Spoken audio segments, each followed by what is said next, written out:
ঢাকা-৮ আসনের সম্ভাব্য স্বতন্ত্র প্রার্থী ও ইনকিলাব মঞ্চের মুখপাত্র শরীফ ওসমান হাদীকে গুলির ঘটনায় জড়িত প্রধান অভিযুক্ত ফয়সাল করিম মাসুদের ঘনিষ্ঠ সহযোগী দাঁতভাঙা কবির নামে পরিচিত কবিরকে গ্রেপ্তার করেছে র্যাব।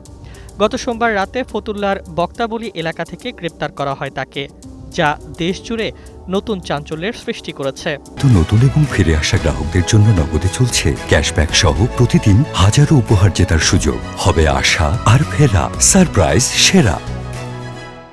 র্যাব ১১ এর CPC company commander lieutenant commander Naimul Haque জানান, কবির পাটুয়াখালীর টিটকালা এলাকার মৃত মোজাফফরের ছেলে হলেও বর্তমানে আদাবর থানার নবোদয় হাউজিং সোসাইটিতে বসবাস করেন। কবির কার্যক্রম নিষিদ্ধ আওয়ামী লীগের অঙ্গ সংগঠন স্বেচ্ছাসেবক লীগের যুগ্ম আহ্বায়ক হিসেবে পরিচিত হলেও তার বিরুদ্ধে রয়েছে অস্ত্রসহ বিভিন্ন গোপন অপরাধের অভিযোগ। মাদক ব্যবসা, ডাকাতি, চাঁদাবাজি, কিশোর গ্যাংয়ের নেতৃত্ব এসবের অভিযোগে কবির দীর্ঘদিন ধরে পুলিশের নজরদারিতে ছিলেন। গোলমালের ঘটনাটি আরও স্পষ্ট হয় যখন জানা যায় কবির গুলিবিদ্ধ হাদীর হত্যাচেষ্টার পর গা ঢাকা দিয়ে ফতুল্লার এক স্বজনের বাসায় আশ্রয় নেন। সেখান থেকে তাকে আটক করে র্যাব।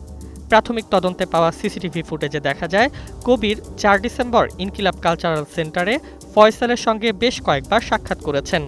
ঘটনার পর কবির, ফয়সাল ও আলমগীর সবাই গা ঢাকা দেয়। এদিকে র্যাব গতকাল এক চাঞ্চল্যকর তথ্য দিয়েছে। হাদীকে গুলি করার ব্যবহৃত অস্ত্রের ম্যাগাজিন উদ্ধার হয়েছে ফয়সালের বোনের বাসার পাশ থেকে। ঘটনার মূল রহস্য উন্মোচনে এটি গুরুত্বপূর্ণ তথ্য বলে মনে করা হচ্ছে। এদিকে গুলিবিদ্ধ শরীফ ওসমান হাদীকে উন্নত চিকিৎসার জন্য সিঙ্গাপুরে নেওয়া হয়েছে। তার অবস্থা এখনও আশঙ্কাজনক।